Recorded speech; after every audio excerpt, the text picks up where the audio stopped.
नमस्कार, स्वागत है आप सभी का न्यूज वन इंडिया में और मैं हूं आपके साथ शाफनी पटनायक। बुलेटिन की शुरुआत करेंगे जहां मौनी अमावस्या स्नान पर्व पर महाकुंभ में हुई भगदड़ की घटना की भविष्यवाणी पहले ही की गई थी। ज्योतिषाचार्य हरिकृष्ण शुक्ला ने इसकी जानकारी देते हुए 7 जनवरी को सोशल मीडिया पर पोस्ट डालकर सरकार और देश के लोगों को पहले ही आगाह किया था। न्यूज वन इंडिया की टीम ने भविष्यवाणी करने वाले आचार्य से खास बातचीत की। क्या कुछ कहना है उनका, सुनिए।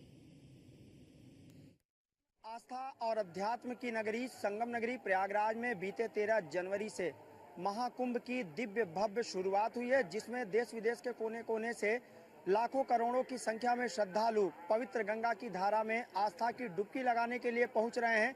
जबकि प्रयागराज के महाकुंभ में बीते 29 जनवरी को मौनी अमावस्या स्नान पर्व के दौरान भगदड़ की घटना हुई, जिसमें करीब 90 श्रद्धालु घायल हुए, जिसमें से 30 श्रद्धालुओं की मौत की खबर भी सामने आई। हालांकि प्रयागराज के ही रहने वाले ज्योतिषाचार्य आचार्य हरिकृष्ण शुक्ला ने पूरे देश को इस घटना के बारे में पहले ही आगाह कराया था। किस तरीके से ये घटना हुई, आखिर इसके पीछे की वजह क्या थी, हमारे साथ आचार्य हरिकृष्ण शुक्ला जी हैं जो कि ज्योतिषाचार्य। हम इनसे बातचीत भी करेंगे और हम जानेंगे कि आखिर किस वजह से महाकुंभ में इस तरह की घटना हुई। महाराज जी, बहुत स्वागत है आपका न्यूज वन इंडिया पर। किस तरीके से यह घटना हुई, इसके पीछे का क्या कारण था? पहली बात तो हम लोग स्वर्ग जैसी नगरी प्रयागराज महाकुंभ में हम उपस्थित हैं। यहाँ की अलौकिक छटा निश्चित है अमृत प्रदान करने वाली है। माघ मकरगत रवि जब होई, तीरथ पति आव सब कोई। गोस्वामी तुलसीदास जी ने तीर्थराज प्रयाग की महिमा का वर्णन कर चुके हैं। को कह सके प्रयाग प्रभाव। जहाँ तक दैवत्व है वहाँ पर मैंने देखा था, आज विगत कई वर्षों से मैं कुंभ को देख रहा हूँ। 7 जनवरी को मुझे प्रत्यक्ष ब्रह्मांड के ग्रही प्रभाव को दिखाई दिया कि वहाँ पर बेसिकली मकर राशि में सूर्य हैं, कुंभ राशि में शनि हैं और वृषभ राशि में गुरु हैं। तो सूर्य भी शनि की राशि में है और गुरु को शनि तीसरी दृष्टि से देख रहा है। तो पूरा कुंभ मेला या पूरी पृथ्वी शनि के आगोश में है। 28 तारीख से 8 फरवरी तक ये दिखाई दिया था मुझे। और इसी कारण से जब यहाँ पर शनि होता है, शनि सत्य ज्ञान का ग्रह है, धर्म ज्ञान का, आध्यात्म का ग्रह है, मुक्ति का ग्रह है। वहीं पर शनि हादसों का, एक असुरक्षा का, भगदड़ का, डर का और षड्यंत्रों का भी ग्रह है। 7 तारीख को ही मैंने कहा था कि जैसे सारे लोग सतर्क हो जाएं, हमारी सरकारें सतर्क हो जाएं, क्योंकि इसमें शनि जिस तरह से विषयोग बना रहा है, शनि चंद्रमा का योग, और समुद्र मंथन के समय भी यही योग था, तो विषयोग जहर जरूर फैलाएगा प्रयागराज कुंभ में। मैं 100% इसको प्रत्यक्ष देख रहा था कि ये घटना अवश्य संभावी होगी, जो कि 28 तारीख से दिखाई दिया। और 29 तारीख को रात के लिए अप्रिय घटना, जो दुखद घटना है हमारे भारतवर्ष में कुंभ में घट गई। यही ही नहीं, पूरे पृथ्वी पर शनि का प्रभाव था। अमेरिका में भी व्हाइट हाउस के बगल में इसी शनि चंद्र योग विष योग के प्रभाव के कारण एक हेलीकॉप्टर और कनाडा का एक जहाज क्रैश हो गया, जहां सैकड़ों श्रद्धालुओं, सैकड़ों लोगों की मौत हो गई। तो हमारी भगदड़ जो हुई थी मूलतः शनि चंद्र योग और विष योग के कारण हुई थी। 2 तारीख के बाद इस विष योग का प्रभाव खत्म हो गया है। अब हमारा कुंभ बहुत दिव्य और भव्य जाएगा, इसमें कोई संशय की बात नहीं। निर्भय होकर के आए, वो विष योग निकल चुका है। वैदिक काल में तो महादेव ने किया था, इस बार दैवी शक्तियों ने अब कंट्रोल कर लिया है, दैवी शक्तियों का प्रभाव आ गया है। महालक्ष्मी भी आएंगे, अमृत की वर्षा भी होगी। गुरुदेव, पहले तो हम अपने दर्शकों को आपके इस फोन पर दिखा दें। हम चाहेंगे कि आप दिखाएं हमारे दर्शकों को कि किस तरीके से, ये देखिए कि किस तरीके से ज्योतिषाचार्य महाराज जी ने इसको अपने सोशल मीडिया पर पोस्ट किया था। और ये पोस्ट 7 जनवरी की है, जिसमें गुरुजी ने ये बताया है कि महाकुंभ में जिस तरीके से शनि का प्रकोप है, ऐसे में कोई ना कोई घटना हो सकती है। इसके पहले इन्होंने सरकार को, लोगों को चेताया भी था। तो गुरुजी, एक और सवाल है, क्योंकि लगातार जो महाकुंभ में श्रद्धालुओं की संख्या है वो लगातार देखने को मिल रही है और आज 24वां दिन है। करीब 38 करोड़ से अधिक श्रद्धालु संगम में आस्था की डुबकी लगा चुके हैं और आगामी 26 फरवरी तक इस दिव्य भव्य महाकुंभ का आयोजन होना है, तो क्या आने वाले दिनों में भी इस तरह की कोई घटना होने के कोई आपके आसार? विश्व योग समाप्त हो गया है और कुंभ का अब अमृत योग शुरू है। तो 26 तारीख तक लगातार हमारे श्रद्धालु यहाँ कुंभ में आएंगे। निर्भय होकर के आइए, कोई भी दोष नहीं है, सरकार की बड़ी दिव्य व्यवस्था है। आइए और अमृत स्नान करिए। महाकुंभ के प्रभाव से वैदिक काल से देखा गया है कि जो लोग यहाँ पर आते हैं उनका कहीं न कहीं स्वार्थपरता की कमी आती है, पशुत्व से मुक्ति होती है, मनुष्य बनते हैं, मनुष्य के बाद दैवत्व आता है, दैवत्व से ब्रह्मत्व को प्राप्त होती है। यहाँ पर अगर रहेंगे तो यहाँ पर जो ग्रहों का चुंबकीय प्रभाव है, इसके द्वारा आपके हृदय में एक अंतर्दृष्टि आएगी, जिससे आप अपने अंदर रहने वाली आत्मा का और ब्रह्मांड में रहने वाले ब्रह्म का दर्शन कर सकेंगे, ब्रह्मांड का दर्शन कर सकेंगे। इसी को मृत्योर माँ अमृतम गमय कहा गया है। आत्मा चूंकि अमर है, अंतर्दृष्टि यहाँ जो प्राप्त होगी, अगर उसके द्वारा आप शरीर के अंदर विद्यमान आत्मा के दर्शन कर सकें, ब्रह्मांड में विद्यमान ब्रह्म का दर्शन कर सकें, यही अमृत का महत्व है। संतों की कृपा है। यहाँ पर प्रयागराज गंगा यमुना सरस्वती का पावन जल है। मकर रेखा यहीं से गुजरती है। भगवान भास्कर ऋषि में है, शनि है जो मूलतः अमृतत्व के कारक हैं, और गुरु हैं। सारे ग्रहों का प्रभाव अब दिव्य महाकुंभ को बना रहा है, कोई डाउट की बात नहीं है। अब महाराज जी, घटना से नकारा नहीं जा सकता। जिस तरीके से यहाँ पर भगदड़ की घटना हुई, ऐसे में चाहे वो विपक्षी दल हो या तमाम जो इसमें राजनीतिकरण कह लें, वो हो रही है, तो आपको क्या लग रहा है कि सरकार की इसमें कहाँ से खामी सामने आई है? पहली बात तो ये हमारे सनातन धर्म का परम पवित्र पर्व है, धर्म का पर्व है और महाकुंभ है ये। मुझे नहीं लगता कि संसद को इसके बारे में, जो हमारे लोग संसद में राजनीति कर रहे हैं, क्योंकि हमारे धर्म का विषय है, तो इनको राजनीतिक टिप्पणी करने का कोई अधिकार नहीं है। जहां पर 10 करोड़ लोग एक जगह पर रहेंगे, हमारा ये सनातन धर्म की बात है, इस पर राजनीति करना कतई शोभा नहीं देता।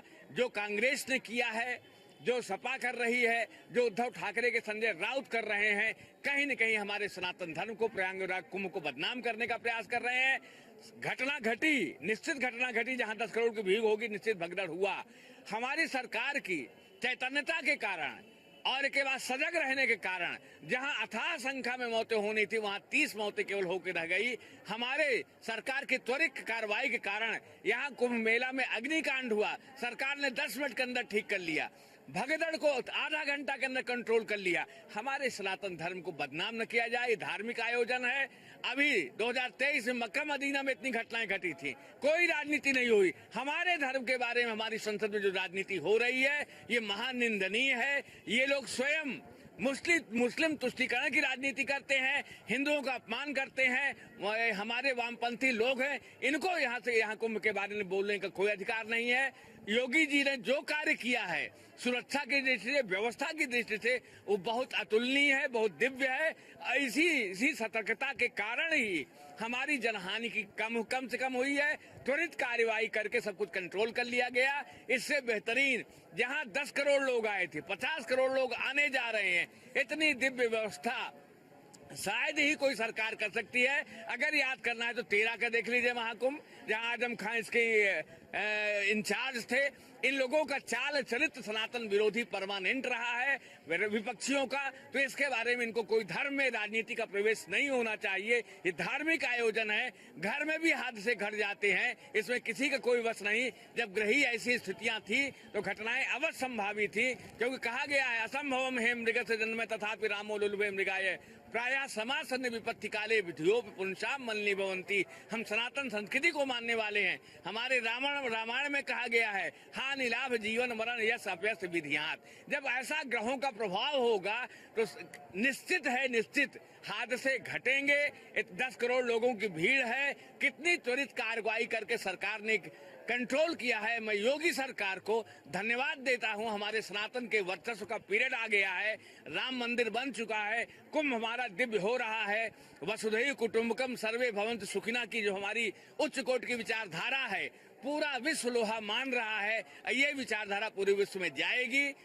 योगी सरकार को, मोदी जी को बार बार मैं धन्यवाद देता हूं कि यहाँ पर आकर के हमारे कुंभ का गौरव बढ़ाएं, सनातन संस्कृति का गौरव बढ़ाए हैं। ऐसी सनातनी जो व्यवस्था है 10 साल से देखी जा रही है, और भगवान से हम लोग प्रार्थना करते हैं कहीं न कहीं ये व्यवस्था परमानेंट विद्यमान रहे। 1500 सालों से हिंदू लोग गुलाम की तरह जिंदगी बिता रहे थे। आज हमारी सनातनी सरकार आई है, राम मंदिर बन चुका है। कुंभ का ऐसा वैभव कभी पूर्ववर्ती सरकारों में नहीं देखा। माननीय प्रयागराज तो माननीय कांग्रेस की जन्मभूमि ही रही है। जवाहरलाल नेहरू, इंदिरा गांधी यहीं के रहे हैं। आज तक कहीं कुछ नहीं हुआ, किसी ने कुछ नहीं किया। प्रयागराज जैसा था वैसा ही है, इनको बोलने का अधिकार ही नहीं है। उद्धव ठाकरे किस चीज की बात कर रहे हैं, संजय राउत किस चीज की बात कर रहे हैं। ये कांग्रेस के दाम जो तुष्टीकरण की राजनीति कर रही है, हमेशा हिंदू विरोधी बातें कर रही है। कुंभ की सफलता में राजनीति करने की जरूरत नहीं है। दिव्य और भव्य कुंभ हो रहा है। दुखद घटना घटी, सबको हम हिंदुओं को क्षोभ है, लेकिन अवश्यंभावी घटनाएं थी। सरकार ने त्वरित प्रयास करके कंट्रोल कर लिया है। बिल्कुल। और गुरुदेव, बीते कल प्रदेश के मुख्यमंत्री योगी आदित्यनाथ प्रयागराज दौरे पर आए थे। हालांकि अगर घटना की बात करें तो लगातार घटना के बाद से मुख्यमंत्री योगी आदित्यनाथ अधिकारियों से वार्ता करते हुए, यहां तक कि हमने ये भी देखा कि भोर में 3 बजे से लगातार वार रूम में बैठकर यहां की पल पल की खबरों को देख रहे थे, अधिकारियों से वार्ता कर रहे थे। उन्होंने बातचीत के दौरान ये भी कहा कि यहाँ पर षड्यंत्र रचा गया है और इसका पर्दाफाश भी करेंगे। तो आपको क्या लग रहा है कि ये षड्यंत्र है? देखिए, मैंने कहा देव दानव संवादे मध्यमाने महोदधौ। जहाँ दैवत्व होता है वहीं पर ही कहीं न कहीं असुरत्व भी होता है। तो आज हमारे सनातन धर्म से जेलसी करने वाले लोग जो वामपंथी हैं, कांग्रेस जेलसी कर रही है, जो अन्य विपक्षी पार्टियां सब कुंभ से जेलसी कर रहे हैं, तो षड्यंत्र को नकारा नहीं जा सकता। हो सकता है कि कुछ लोग जानबूझ के शरारत किए हों, जो कुंभ को असफल करना चाहते हों। अन्यथा हमारी जो श्रद्धालु हैं, हमारे संत हैं, हमारे जो सरकार की नियति है, ये सनातन पॉजिटिव है और सनातन के अनुकूल है। सरकार को बदनाम करने के लिए ये राजनीतिक दल एक राजनीति कर सकते हैं, षड्यंत्र कर सकते हैं, इसमें कोई डाउट नहीं है। वैसे भी कुंभ अपने आयोजन के लिए सफल रहा है, अमृतत्व प्राप्त हो रही है, दिव्यत्व प्राप्त हो रहा है। इसलिए सरकार को दोष न दे करके उन शरारती तत्वों को देखा जाए जिन्होंने आग लगाने का प्रयास किया है, जिन्होंने जहर करने का प्रयास किया है। अगर देखा जाएगा तो निश्चित है कहीं न कहीं कोई तथ्य मिलेंगे, गलतियां मिलेंगी, गलतियों से हम लोग सीखेंगे और हमारा सनातन धर्म दिव्य व्यवस्था है, कोई टेंशन की जरूरत नहीं है। आगामी 12 फरवरी को, फिर 26 फरवरी को महत्वपूर्ण स्नान पर्व है। तो अभी जो देश विदेश के कोने कोने से लगातार श्रद्धालु आ रहे हैं, उनको क्या कहेंगे आप? देखिए, हमारे 10 लाख तो विदेशी आ चुके हैं। भारत का पर्यटन इतना दिव्यतम शायद ही कभी रहा हो। बहुत दिव्य, हर विदेशी 10 लाख रुपए से कम खर्च नहीं करता। तो भारत की अर्थव्यवस्था के लिए कुंभ बहुत दिव्यतम था। और जहां तक मौनी हमारी जो पूर्णिमा का स्नान है 12 तारीख को, ये चंद्रमा ही अमृत का कारक ग्रह है। तो पूर्णिमा का स्नान बहुत सफल आयोजन होगा और बहुत दिव्य रहेगा। भारत के जितने श्रद्धालु अभी छूट गए हैं, हर भारतवंशी सनातन धर्मी यहाँ पर आना चाहेगा। तो हमारा 12 तारीख का जो ये आपका पूर्णिमा आ रही है, ये बड़ा सफल स्नान होगा, कोई विघ्न नहीं है। महादेव ने तो कुंभ में विष को पिया ही था, तो उनका महाशिवरात्रि आ रही है। इस समय भी हमारे जितने भी देश विदेश के श्रद्धालु हैं, निरंतर पहले से अधिक मात्रा में एक इंटेलेक्चुअल तबका, एक विदेशी तबका, एक देश के जागरूक लोग सारे यहाँ पर आएंगे और इस अमृत पान का लाभ लेंगे और अपने आप को आत्म कल्याण, पाप नाश के लिए ट्राई करेंगे। हमारा कुंभ अत्यंत सफल होगा, इसमें कोई डाउट की बात नहीं है।